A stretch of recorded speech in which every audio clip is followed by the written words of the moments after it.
Welcome to the 100X Life podcast, where we activate people who desire to live the words of Jesus and experience the abundant life he promises. I'm your host, Rob Dayton, and I hope this podcast inspires you to put in the work of following Jesus. Now the Spirit of the Lord is upon me to bind up the brokenhearted and set the captives free. Hey, welcome back, 100X Life. We're so excited you're here on the podcast. Day 32. Oh my gosh, we are on the downslope, headed for the finish line, and you are been done so great. It's great that you've gone all this way. Even if you didn't do every single thing, congratulations. It's amazing. And we're on Word of Jesus 26, from the book. Of course, they're not numbered. And this is really interesting because it's like Jesus is expanding his word on do not resist an evil person. He's expanding it, perhaps from a different angle that might be more helpful for some to hear his words on this one. And I got Jenna Dee, who's the spouse of Sean Dee, who was on the podcast yesterday. So we're going to get the 1-2 punch from the Dee family. And full disclosure, Jenna is the awesomeness behind the podcast and the channel, the Instagram, Facebook channel. She's the one. I'm just a clumsy. I can't do social media anyway. I'm too distractible. And so she is all that stuff you're seeing on social media. The 100X Life movement is her work. I constantly get compliments at how great of job I'm doing. And of course, it's not me, it's Jenna. So pretty awesome. And also, Jenna, pretty cool that you're the second woman that we've had on the podcast. And I really think that's amazing. I think that's important. We want to hear your angle on this one. And, sometimes, you'll speak a different language that the other half of us will get, which will be awesome. So just right off the bat, Jenna, tell us about yourself. What do we need to know? Oh, yeah. Man, that was such an intro. I feel honored. Well, I grew up in LA. I grew up in a Christian home since I was little. I have like a multi-generational Christian family with, of course, some stories in there. But then I ended up in San Luis Obispo through a long story. But basically, I did community college down south. I transferred to Cal Poly. I did do a stint of YWAM, Youth with a Mission, in between. I went to Brazil for 5 months. And that was life-changing and amazing. And I'll even touch on that too. But and then I came to Cal Poly, majored in math to be a math teacher. And then I actually did it. So for 14 years, I was teaching math at a continuation high school in Santa Maria Delta High School. Congratulations on actually using your degree. I know that that's a rare thing. And I was really proud of that. I even paid off my degree. I was very Dave Ramsey about it. And anyway, so met my husband. I went to Mercy Church here in San Luis Obispo. Wonderful church through Pastor Terry and Denise Page, and they just mentored me and my husband. And then they actually had to kind of push us together because we were both so nervous to make bad decisions that they had to kind of say, "Hey, you guys are good. Go for it." And then you see the sparkle in your eyes when you're together. It's still there. It's amazing. I mean, we're 14, almost 15 in a couple months, and come on. Yeah, I mean, we're hit your road blocks, but I mean, I don't know. I think our foundation was really solid and our values align, and we could not be more different. Those mentorships, we undervalue the mentorships that we receive.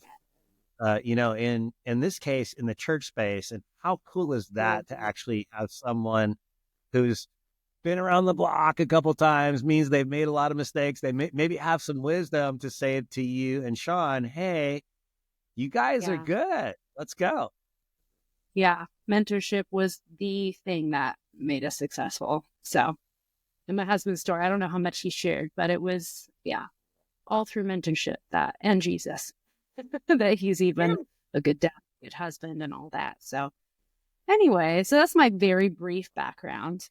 Well, that's good. So tell us a little bit about your experience in the challenge first. Like what, Yeah. because this is the first time you're doing it and you decided to do it and Sean decided to do it. Even if you're working for me and you're trying to do the Instagram channel, you're like, well, what is this thing? Let's just try it out. So what's your experience? Yeah, I mean, I will say I was very half-heartedly wanting to do it. I did not want to. I was like, no, this is work. And I do have these moments from like, man, I just feel like my entire brain is 100x life right now. Um, being, it's I been love good. that, by the way. I'm really excited about that. I'm fully immersed, man. It is most of my week. But yeah, it's been exciting to watch my husband do it. I think that's been my biggest takeaway is seeing him, because he's always thrived on just discipleship, on guidance, on really disciplining himself. I think I've watched him on a health journey over the last couple of years. And so watching him incorporate this, waking up to him journaling in the morning has been so cool, I think, for just us and the kids. And I have 2 kids. I have a 10-year-old, 4-year-old, and I don't know, he's different. I feel like he's just taking, I don't know, he's spending time with God, and I can tell it's like overflowing into his life. And so that's been my biggest takeaway. Isn't that interesting that you could actually tell someone's been with Jesus? Hey, yeah, I know you hear that's thing, but then you start realizing it.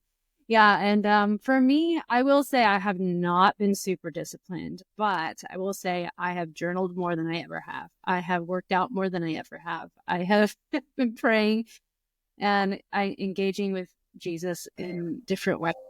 And so I think that's just been so cool about this challenge is that it focuses you in all areas. And I think that's what's been so beautiful about this particular challenge. It's not just a health challenge. It's disciplining all the areas at once. And it's not all at once, but I like at least I am making progress. So So yeah, it's been cool. good. That's awesome. And just, I think for me, it's like, and I was excited when Sean was sharing because, it's so gratifying to me. I mean, the whole reason we're doing 100X Life is to transform lives, and get people hooked up to their rightful abundant life through communication, relationship, intimacy with the Trinity. So, of course I'm delighted. And then to hear you say, hey, whatever you did to my husband, let's keep doing that, which I've heard from multiple people, Yeah. sometimes through the husband. Hey, my wife says this, and so I think that's really cool. And I love that you're on board. I love that your head is full of 100X Life and you are dishing it. It's pretty awesome. Well, so let's get into this word because this one's good, and this one I feel like I've done, been able to transform my brain enough to actually do this one well. So Right. I think I'm reproducing this one, although of course I still need training. But I want to Yes. hear your perspective on this. So let's get into the scripture. And again, this is following the 5th. You have heard it said. We're in the Sermon on the Mount. This follows the do not resist a person. And this is in Matthew 5:40 through 42. And Jesus says, if anyone wants to sue you, take your shirt and hand it over your coat as well. If anyone forces you to go a mile, go with them 2 miles. Give to the one who asks you, and do not turn away from the one who wants to borrow from you. Mm. Okay, Yeah. Jesus. So thinking about this, and I want to get your gut reaction, but the biggest question I think to answer is, okay, what do they have to do with each other? What does do not resist an evil person have to do with give to the one who asks? What are your first thoughts? That's interesting. Well, I think it's so hand in hand, isn't it? Because, well, I'm just going to jump into one of my stories. As I was Let's go. walking and reading, my thoughts went to a really difficult coworker, that I just have always had a hard time with. We could not disagree more. Our values are, besides having children and teaching, that was about the only things that we could talk about. And then beyond that is politics, different. Like all of them are like how we approach life and see life. And it is just could not be more opposite. And we've had a couple moments in our 14 years of working together where it's been really challenging. She's like, you voted for this person. And I'm like, I live in California. I promise you I had a very minimal impact. Anyway, it's just, and then like, I'm washing my dishes and she gets in my face and she's like, we're in a drought. And it's just these negative interactions with this person that I'm like, man, I have every right to not go out of my way for this person, to not be friends with this person. And it's like, it's been one of those sticking points. And I think we can all relate in our workplaces and various things. It's like, how do you not only say, you know what, I'm going to not just be kind, but I'm going to try my best to be Jesus to this person. And I actually yesterday, the reason it came to mind is that yesterday I found out that she had heart surgery and I didn't know. And Oh, wow. so I actually took a moment and I was like, you know what, this is that moment. And so I texted her. I was like, hey, how you doing? Is there anything I can do for you? Can I bring you food? Do you have a meal train? And she like texted this really nice text, like, thank you for reaching out and thank you for, and I think it's like just a culmination of all of our interactions. It's like there's a lot of negative that I would get, but every time I would interact, I would do my best to just be like, you know what, I'm going to give to this person that truly doesn't deserve it. And I think she knows I'm a Christian and she knows where I stand. And Okay, let's there because I think that that's so powerful because what I'm hearing is a twist on what's happening. I think it's absolutely 100% right, and I'm loving it. Just hearing that story because, in the words of Jesus, "Give to the one who asks." In this particular case, and I think that this is even more normal than someone trying to take from us, is they take in a different way. It's this person is taking. It's almost they're trying to steal your joy because they're throwing lefts and rights and they don't even know they're really doing it, right? They don't even really know. They're just doing their normal life from their worry, from their distractions, and they're coming at you and it's easy to take that as offense or someone who's trying to take from you and just say, you know what, I'm out.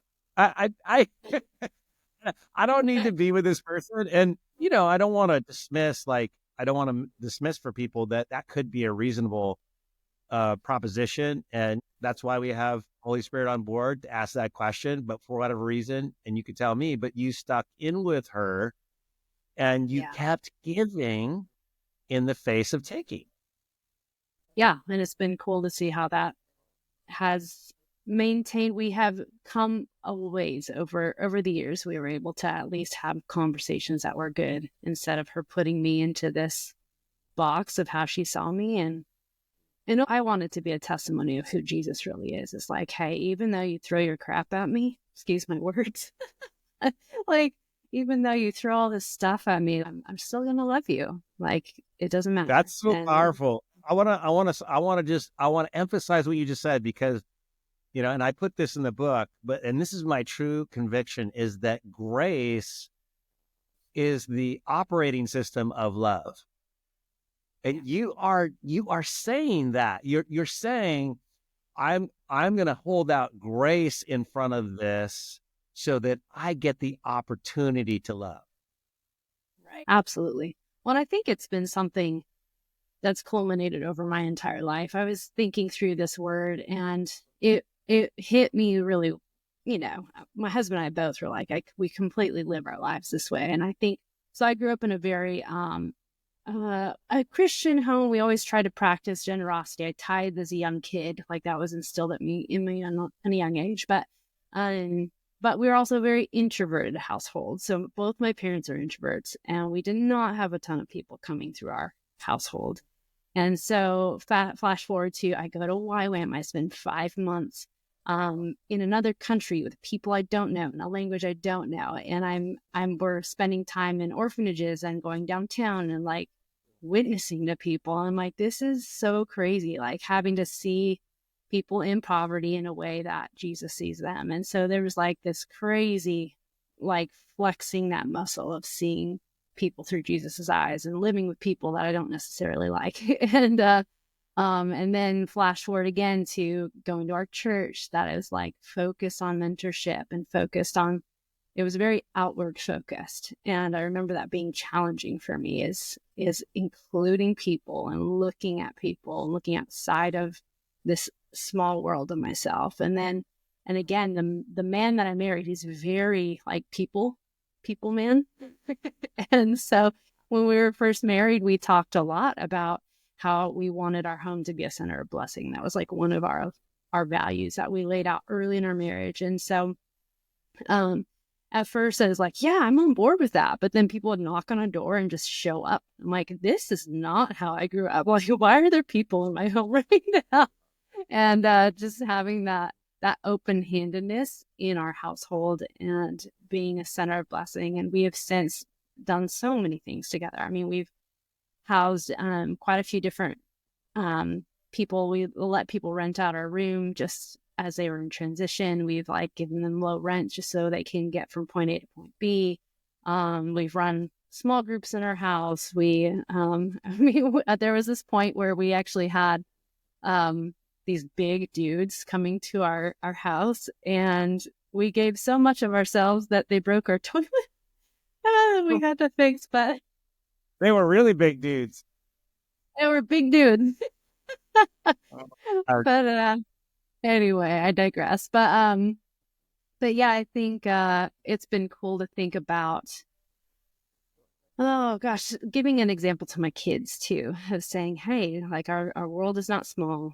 We will always have our door open, even if people leave. And that's been painful too, as I'm sure you know, where you give and give and give, and then people leave your life, and you're like, man, did I even make a difference in that person? And the answer is 100%. You made a difference. And who knows? Like, I think this is a part of Jesus following, is that people like to focus on the gospel of salvation. The gospel of the kingdom includes the gospel of salvation. This is what Jesus is talking about. And if we actually put his words into practice, we become so attractive. And who knows, like, we may not be the one who, brings someone across the final finish line, but we sure as heck will be someone who's brought them, the 26, the marathon miles to the finish line, where someone gets kind of the gravy and like, here's how many souls I won. I'm like, yeah, but I think we were all participating along the way. And then I also love what you're saying about, this position, this posture of giving. I love that you talked about it together as a husband and wife team. I think that is insightful for people. I think that's super practical. Like, we are going to be a family who gives. We are going to be a family who believes in eternity, who believes that we're paying it forward, that this life is a very short, ephemeral thing where you only get one chance at it. I love that you're coordinating them with Sean, because then you guys can be in harmony when that's applied. Really cool. And then my curiosity, my wonder is saying, well, tell me about the benefit, because our proposition in 100X Life is that if you live this way, actually it's going to be a benefit to you. So give us the benefits, give us the bennies. Yeah, well, I think the verse that comes to mind that has always kept me going, especially with because again, my tendency is to be small and tight-handed, and my dad was very like frugal, and so with everything, it's like my husband has really pushed me in this, and God has really pushed me in this, and as I've like poured out my life to women and trying to mentor them and whatnot. And we, like, as young people, my husband and I, we led summer camps. And so we've had lots of people come through our lives. And I think the benefits is like the verse that says, those who refresh others will themselves be refreshed. And I've just seen that over and over again. It's like, I feel like even just tithing as we give, God promises to take care of us. And I've just seen that in so many instances. We were financially really strapped at one point, and we still chose to tithe and give of our finances. And it was like the next month, God exactly gave us the amount. It was like this crazy story where he just like, we had just bought a house. We had bought a house. We're newly married. We're in a band. on a tour. My husband got fired after we came back from our tour. This is a whole long story, but but because we had just bought the house, we had overpaid into our escrow, and the escrow check that we got back was for the exact amount that we needed for my husband's lack of work that month. And then he got a job, and unemployment kicked in like 2 months later and didn't even matter. So it was like, God's like, hey, as long as you live open-handedly and continue to trust me, I will take care of all those little details. That's so good. I think that's totally right on. I mean, that's my experience as well. And as a matter of fact, and I think this is helpful for people listening, is that increases as long as you take that path. I know, and I mentioned this somewhere in the book, I'm not sure where, but like, I felt like for Nancy and I, it was much easier to give when, we spent 17 years building our house on Saturdays, house of 1,000 Saturdays. And, and so I feel like we were much more giving along the way, here, take our guest house for a year, here, come live with us, we're cool. And then when the house was done, I feel like we're working to get that back. Like we're working to do that more because now the house is done. It's bigger than it was ever. And it's, more plush than it was ever, but somehow we're more close-handed, the terms you're putting, open-handed, close-handed.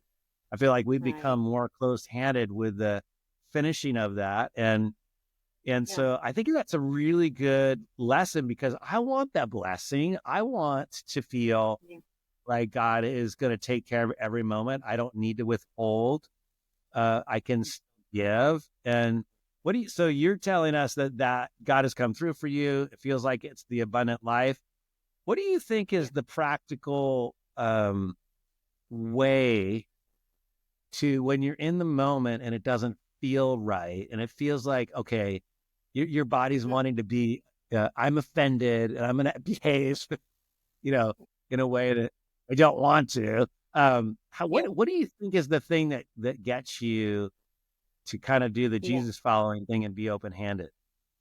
Well, I think what you said in the book, and it's what did I wrote it down, but like seeing your possessions as gods and seeing people as gods. And I think zooming out and realizing, you know what, this is God's person and this is God's house and this is God's. And I think that's easier when you're young and when you're building still. I think it's actually been harder as we have grown older and a little more comfortable, a little more established. I finally got my leather couch I always dreamed of, and now I'm like, get off of the couch. So that I really appreciate you saying that because I think there's something there that we're touching on in this conversation. And I peel it back a little bit for us because what is that? We here we are, we have hardly any money. We're living check to check and, God's blessing us as we give, you gave that example. And then now we're good. We got more income. Our house is getting dialed in and now we're withholding. Like, what's the gravity? Can you describe the gravity for us? Gosh, I think we just love our comfort so much. It's say more about that. That's powerful. Yeah. Oh, I just think it's like, okay, I've got my 2 dogs. I've got my lawn is taken care of. My 2 kids are doing great. And this is us. And I remember our pastor saying something about that, like, be careful of the us four and no more mentality.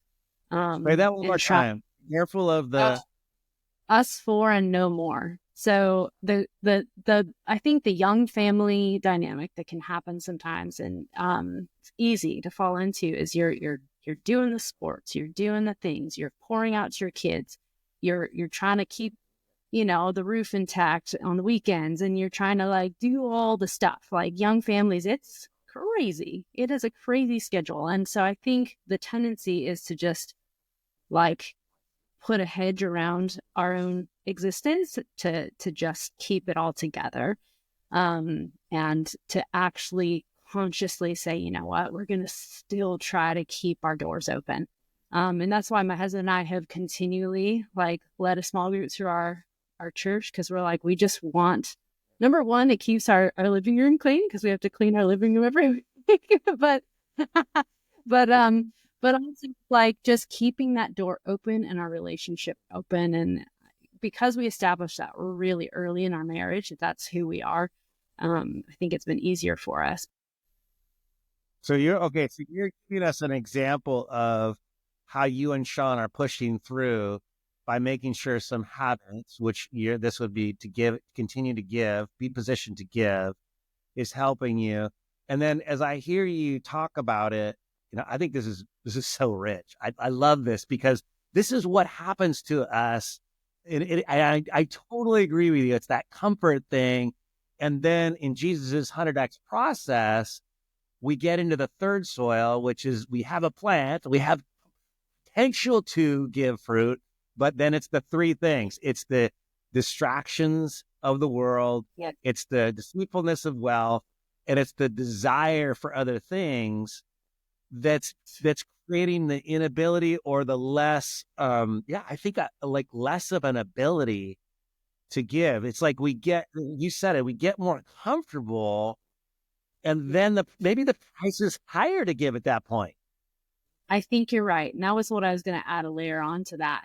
I was thinking about the context of my kids, because as a mom, so I scaled back. I quit for teaching this year, and I've been doing my own business so that I could be more available to my kids, because I just felt like that's where God was taking me, and it's been this wonderful season.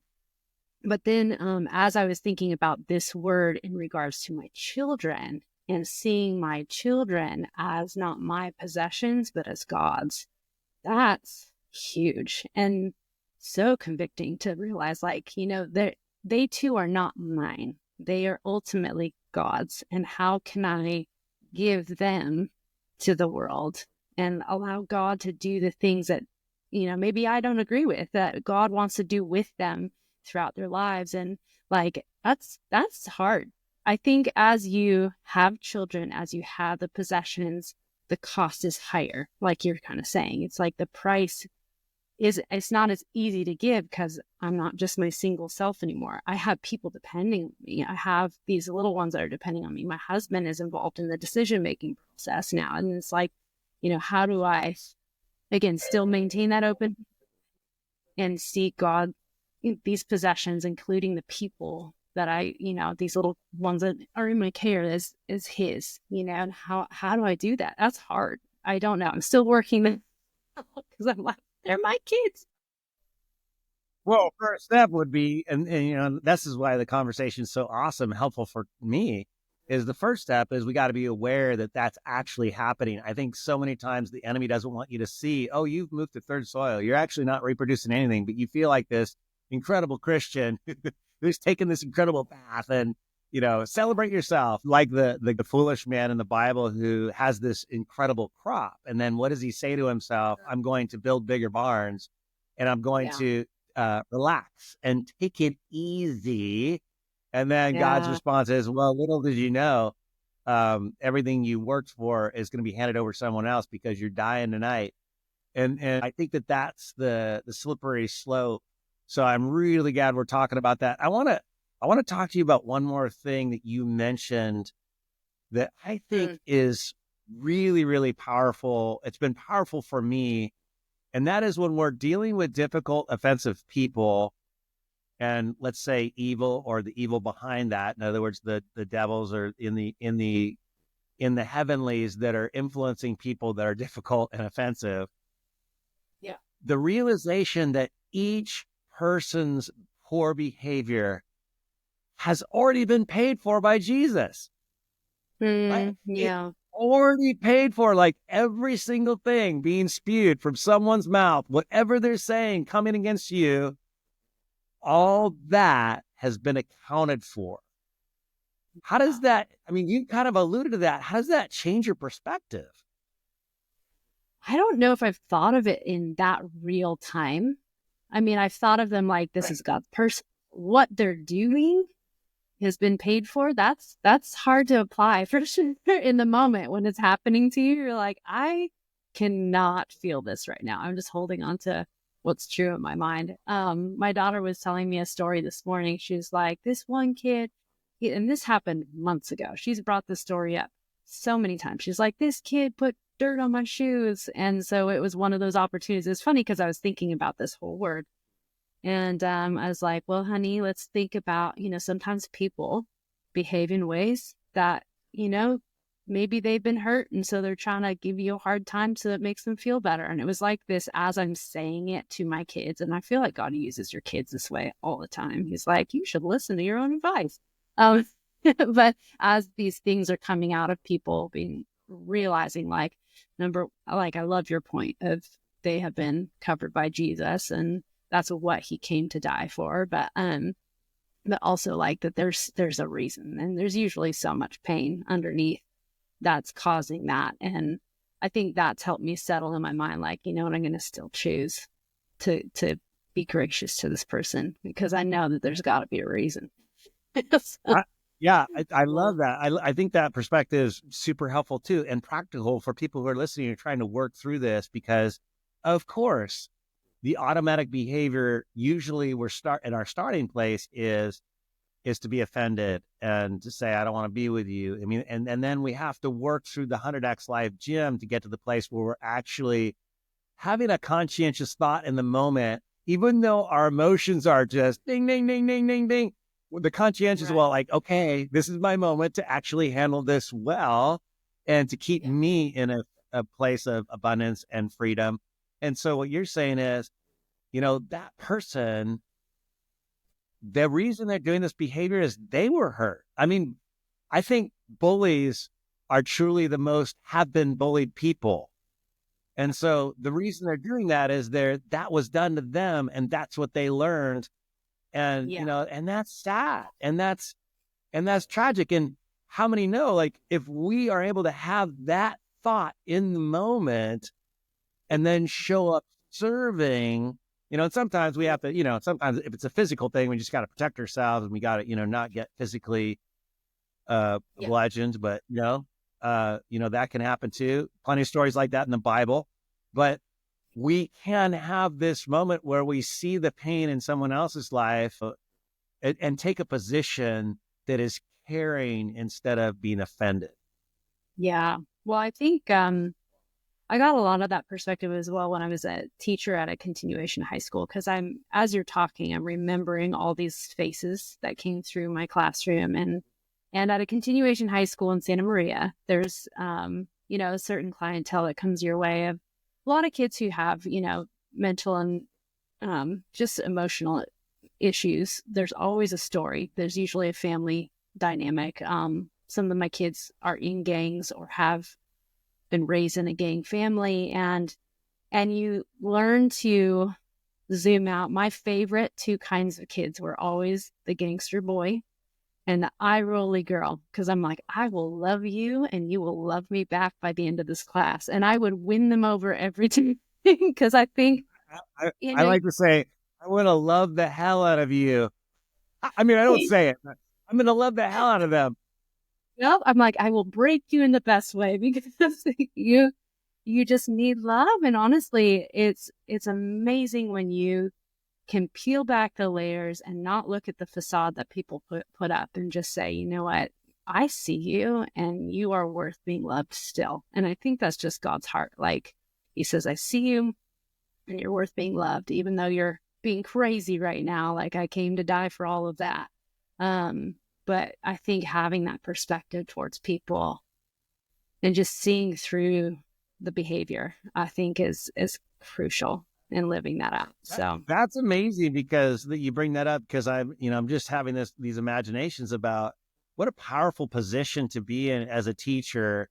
You've got these kids who are in the process of becoming jaded because of their home experiences and, real world experiences. And then you have the opportunity to understand all that and to, maybe not dismiss it, but work the other side of the, hey, I'm going to love the hell out of you. You're valuable. You're an image bearer. We can add the, Jesus already paid for everything you're going to do. You're a kid and I want to make sure you don't I want the least amount of jadedness as possible. Let me show you how to navigate life with love and grace. Yeah. Well, I think it's just such God's heart, right? He's like, I want to show you what's possible. I don't want you to get fixated on your current situation. Like, I want you to see what is possible when you agree with what I have for you and the love that I have for you. It's like he does that to us constantly. It's like, let me dream with you. Can you look up from your own stuff and let's dream together? And I think the more we can do that with the people around us, just showing God's heart. And so trying to teach my kids to do that, man, it's tough. Little kids are so selfish. Like, be nice to people. And it's been interesting that I think certain temperaments struggle with this more. Like my husband and my daughter are very much the same temperament. They're very they genuinely love people, genuinely just automatically connect. They've always had a following. My son and I both struggle with being hypercritical, but if they just fix this one thing about them, everything would work out. And so I've had to help him. I'm like, baby, you gotta just, have grace. Have grace on yourself and see people with grace and how Jesus sees them. That's cool. And did you see my little analogy on grace? It's actually not mine. I'm not sure exactly where I got it, but about the speeding ticket. Yeah, I would love, man. I've been let out of a ticket. I've never been given $1,000 though. Right. But that's a good lesson to teach the kids is grace is going to be giving in the face of taking. Yeah, Rob, I appreciate the word. I think it's been cool to go through the 100X Life process just because it's little bite-sized pieces. Because I hadn't done it before, at first, the first chapters were big, and I'm like, I don't think I have time to do all this. But each word is so bite-sized and easy to take and then journal and try to implement for the day. It's been really, really wonderful. So thank you. Oh, awesome. So you're feeling that connection with members of the Trinity, feeling a little bit more intimacy through that process. Tell us a little bit more about that. Yeah, I think my favorite part of the challenge has been at the end of each chapter, at the end of each word. There's a journal prompt, and there's a couple different journal prompts. It's reflecting. Usually I'm good at the first part. Reflect on what you just read, and this is how we apply it. And I've always stopped there. But the second part is always trying to put it into God's perspective and saying, what is God saying to you about this? And trying to journal in his words. And I think that's been so powerful because I was saying this in the Telegram channel of how it's easy for me to be really I'm not good enough. And, this is how I need to work on this word because I'm that hypercritical personality style, and so, but to then turn around and think about what God sees in me, what he might be proud of me for already doing. And it's been so refreshing to say, you know what, this is what God is actually saying over me. This is how he views me. It's so much different than how I view myself. He has such a bigger vision. And even though it's me writing, it just feels like he uses that little moment to zoom out and help me understand hey, Jenna, we're still working. When you go back and read it, and you're kind of okay, what's God, what's me? Can you give me a feel for your percentage of accuracy from God? What would you say? Yeah, I think it's probably a 90-10. Yes. And you hear that all the time. I can't tell you how many people have said it's about 90-10. And so because I've been with lots and lots of people. I mean, it's kind of the secret sauce. If there's anything of 100X Life is, hey man, tap into your rights to have a conversation and be taught by God. He says, ask, seek, knock for a reason. He loves questions. And they are so on board with encouragement. And how cool is that? Because 80% of our language, mine's significantly reduced after much work, is negative. Yeah. I don't have that 80% negativity going in my head because I've retrained my brain to be more like Papa. And I find myself getting interrupted by his language for me. And that shapes how we are seeing the current situation. And what you're saying is, hey, I'll beat myself up all day long. And then when he's speaking, wow, he's kind of encouraging. It's actually pretty cool. Yeah.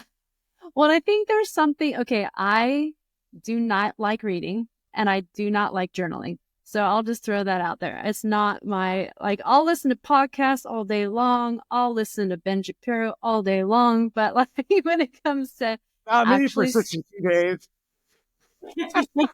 when I heard about that, I'm like, no, I can't do that.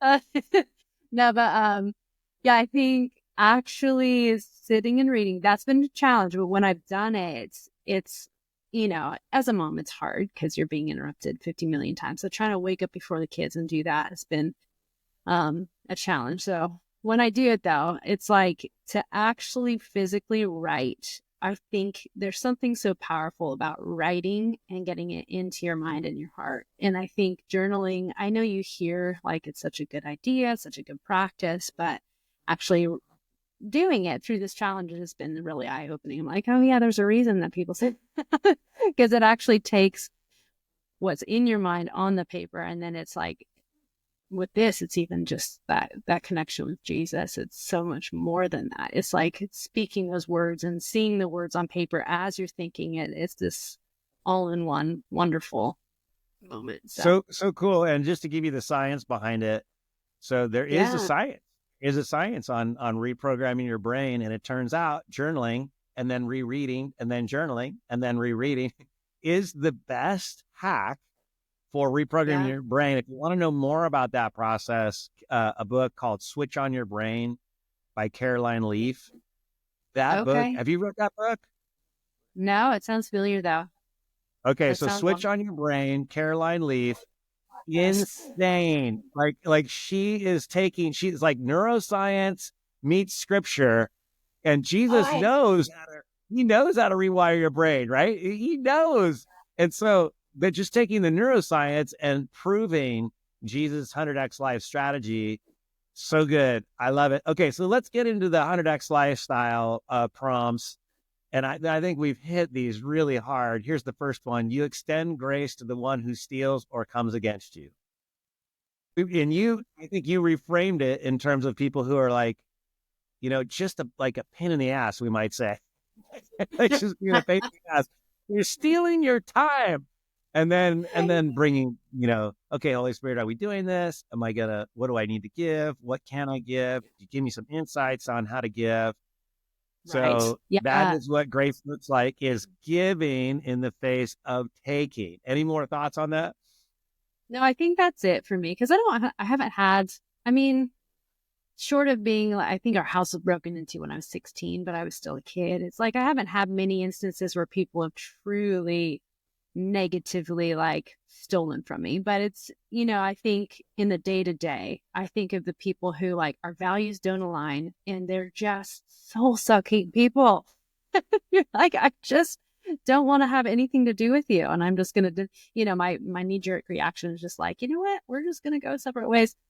And I've had a couple people, like, as I've gone through the workforce and even just, you know, having roommates in the past and having a husband where we don't always get along, like learning to extend grace and actually give. I think that's the key difference, isn't it? So it's like your parking ticket or getting pulled over example. It's like, it's not just saying, you know, I'm just not going to do anything bad to them. I'm actually going to make an effort to give. I think that's really hard, and really the key difference is like, hey, I'm going to text my coworker, how was your surgery? Can I bring you food? Even though it would not behoove me to do nothing. And what's so cool about what you're saying is that Jesus said it's better to give than to receive. And he's saying that, you know, in a self-interest way, like if you actually are giving, that's better than receiving. How cool is it that we can give in the face of opposition and get something out of it? Like every single person that we're in front of that would behave like this is an opportunity for our gain. That is just mind-blowing. Okay, that's really good. Here's the next one. When someone asks you to borrow, your first instinct is to say yes. That's been a muscle that I've had to grow. Because I like my stuff to stay nice. And my parents, like in my parents' home, there's a place for everything, and you keep your things in nice ways. And I married a husband that is, if you look in our garage, he's a chucker. He just chucks the things in there. I'm like, the things aren't staying nice. And so for me to give, when people ask to borrow things, I have this hesitancy of like, but what if you return it to me in a bad fashion, or you forget to give it back to me? And I have this, like, my grandma was like gnarly about this. She, like, if they didn't send her a Christmas card, she would not send one back. And this, like, tit for tat, like, maybe that's the wrong phrase, but like this, keeping tabs, and I think has been something that I've had to shake off of my brain. And just being okay, you know what, I'm going to give. I'm going to choose to let this person borrow my stuff and not expect much in return. And and it's okay. My husband has really helped me with this. And he's like, you know what, they need it, so we're going to give it. And we have enough money. We can always get another one. And God has always been faithful. It's like, I think God I think that's why he asks us to tithe. I keep coming back to that, because he's like, you just need to practice knowing that your money is not your own, knowing that your stuff is not your own. Like, ultimately doesn't matter. That's so good. Like, I get him in my life, like when I'm on a bicycle around downtown Santa Barbara a lot, and people comment when I leave my helmet on the handlebars. They're like, aren't you going to lock your helmet? And my thought is, well, if they're stealing my helmet, they need it more than me. Like, you know what I'm saying? It's like, yeah, they might steal it, and that might be a good day for somebody. Oh, I love like, that. check your head, dude. Like, I don't know. Like, I don't know if how much that translates into other things. I'll tell you a secret though. Like, if let's just say I want to give you, like, the reverse happens where there's something you're just like, hey, you can't borrow that, because I think that happens. And so here's my way out of that. Let me buy you one. Oh yeah. Like, especially with keepsakes and things like that. Like, I think that there's a way to give sometimes in a different way than people are asking that would actually be more blessing to them than what they're asking for. Yes. I love that. I've watched my mom do that. She's actually really good at that. I'm less good at that. And then also I'll say with the borrow thing, and I'm sorry I don't have the citation, I'll put it in the notes if I find it here, is that Jesus says there's reward to giving to those who don't pay you back. So there's reward. And where's that reward going to be? I think that's eternity, maybe also in this life. So we have this electrician who is, homeless. He lives out of his car. He's physically challenged. He's about my age. And he's been working, on our house with me when the electrical thing is, this, Sean's an electrician, gets a little bit above my pay grade, which is often. And, he's a good electrician, but he's really persnickety and hard to deal with. And then also homeless. And, so there's a stench that follows him around. I call him Jesus. I actually call him Jesus. That's not the name, but, Nancy's like, Jesus is here, because we want to see him. We want to see him as the least of these, and he is Jesus. And then when he asked me for money, because sometimes he's like, hey, I can't find work, can you give me $700? I'm like, 100%. Like, I'm kind of like going like, low cost blessing for the future is my translation of him. And then Nancy's like, baby, he's not going to pay you back. And I'm like, 100% he's not going to pay me back. And I'm so glad. Oh, wow. Yeah.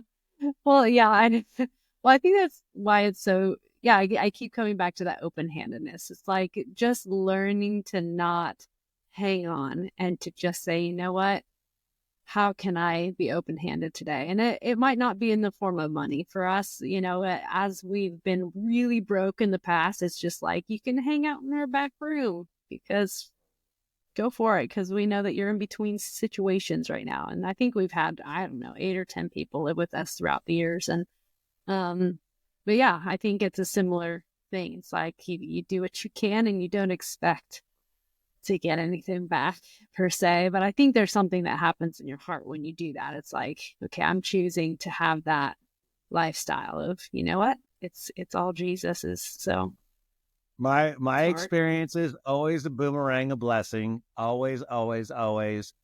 And it's just like, okay, why did I not do it right the first time so I could get the blessing? I do believe, and people challenge me on this, but I think that the gospel is self-serving behavior. Obedience is self-serving behavior. You want the best life possible? Just do what he says. Okay, so Yeah. thank you, Jenna. So rich. So I want to encourage everyone out there who is journaling today, because this is another opportunity to do a replay where you actually can find and have Holy Spirit teach you a situation in which you actually had the wrong behavior in the face of someone who was stealing from you, or in the case of what Jenna brings up, they're really offensive and you just responded poorly, not along the lines of the words of Jesus. And so you get to journal that and actually replay, what would it look like for you to have the Jesus behavior and obedience, pursuing the abundant life in dealing with someone like that.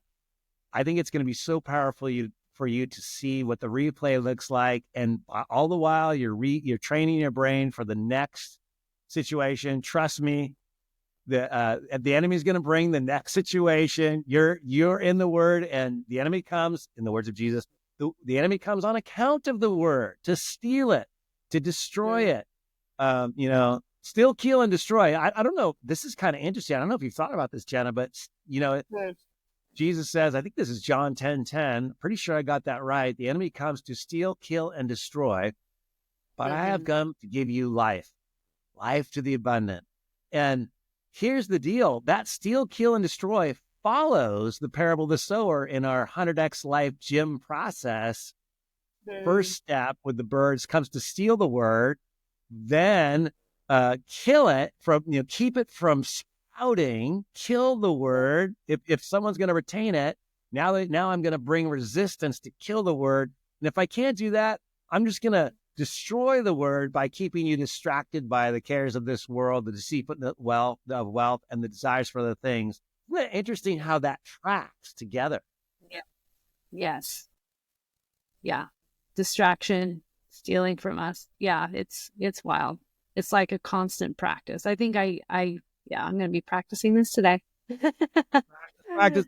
And that's it. It's a daily practice. So good. Jenna, thank you so much. Thank you for this conversation. I love your perspective. Is there anything that you can think of? I mean, you've listened to the podcasts. Is there anything you can think of that's important to tell a woman who's listening to this, that maybe just we don't get that from, men talking about things? We talked about the lust of the eyes really recently. Is there a womanly perspective here that would be great to get on the table? I mean, in general, I think a lot of us women now, I think, I had like a really dynamic relationship with Jesus when I was young. And I think, and I think this happens to all of us as we grow and we've seen some life and we've gone through some things, it can get, quieted. And, we used to like witness on the streets, and we used to like pray for people downtown, and we used to be crazy. And now it's like, well, now we're distracted with kids. And I think especially for women and moms, it's easy for us to hide behind those roles and those tasks and those things, and behind, I'm a strong, capable woman, but I still hide behind my husband's stuff. I'm like, well, he's the one that's doing all the cool stuff.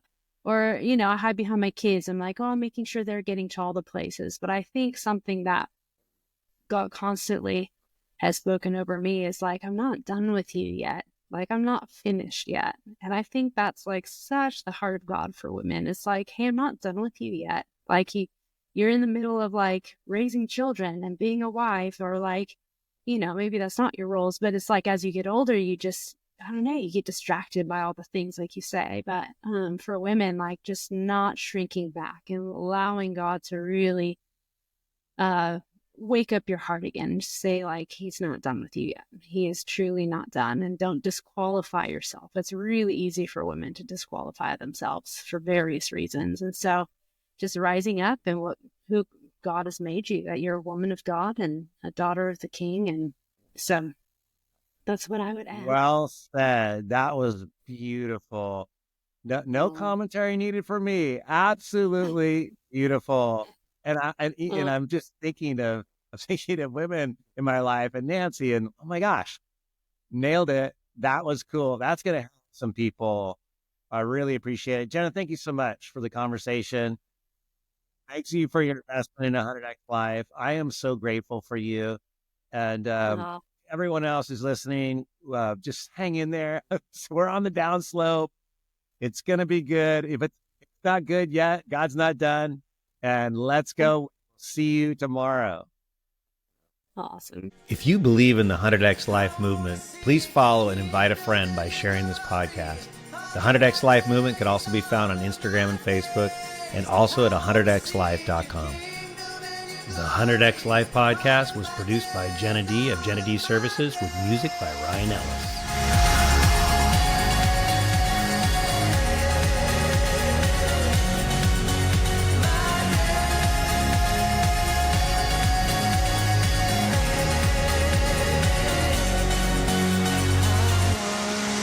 Was lost, but you found me here, and your fire burns inside. It will not disappear, because the Spirit of